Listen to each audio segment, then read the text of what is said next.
سنفرغ لكم أيها الثقلان فبأي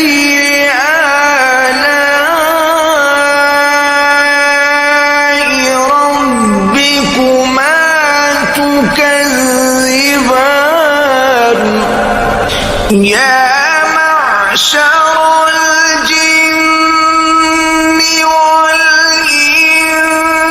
إن استطعتم أن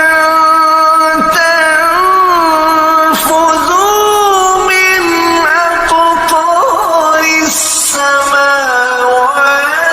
والأرض فانفذوا